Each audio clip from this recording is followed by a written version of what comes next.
there was obviously a completely different Sunderland side who blew everybody away with that particular match against Southampton. Certainly did, and what made it even more kind of ironic was the fact that Tony Mowbray's brother Darren is head of recruitment at Southampton, their opposition, yesterday lunchtime. Very much involved in transfer activity with Southampton as well. They sold Ross Stewart for £10 million, had an offer for Patrick Roberts, I think £5 million, which Sunderland kind of laughed out of the room, rejected. But taking a player who scored so many goals for them, 24 hours between the two teams play each other, from your brother, and then he goes and beats you 5-0 on the Saturday, rounded off by 16-year-old Chris Rigg getting on the score sheet with a back post header as well. I looked through the Championship, and it's funny, I've been looking at the league table now, and you've got so many up-and-coming young managers in there. Ryan Lowe at Preston, Kieran McKenna at Ipswich, John Eustace at Birmingham City, Liam Rosenior doing a great job at Hull this season, but just behind them, tucked up behind them, Nigel Pearson's Bristol City, and then Tony Mowbray at Sunderland. Two managers who, well, they've been around a while, but they know how to put winning teams together. And I think, Tony Mowbray celebrated a year last week since he took over at Sunderland after Alex Neil's departure for Stoke. And, even though they sell players, even though they haven't got the budget probably of a lot of teams in their division, this is a manager that knows how to get teams winning. He's trusted to take players on loan. And that 5-0 demolition of Southampton yesterday, I think, proves that, like last year when they made the playoffs, they're very much a team to be considered in contention. I think, is it Fleetwood Town have also made an appointment in Lee Johnson?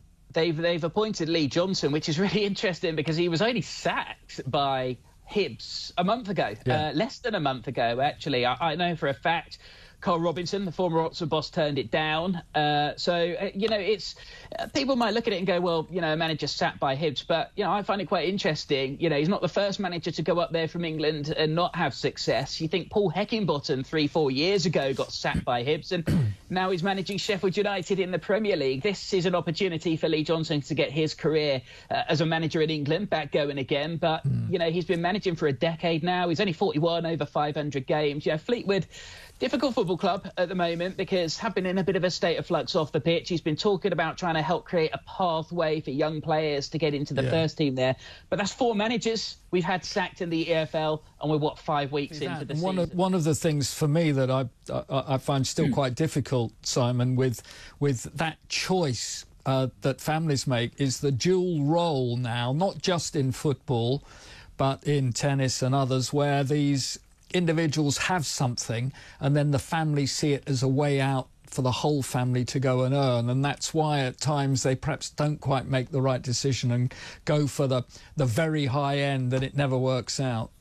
Yeah, I mean, I've heard stories of, of players, families being bought homes in London, for them and their 15-year-olds to live in, just so that they can get them into a football club. And these aren't players who are going to be guaranteed to go on and play at the top level of football. But I think you're absolutely right. If you want a career in the game, I like just exactly like you were saying with AFC Wimbledon, Oxford have got 3-4 massively valuable assets in the first team now that they bought through the youth system. Academy players can be poached for 30 grand if they're not under a professional contract.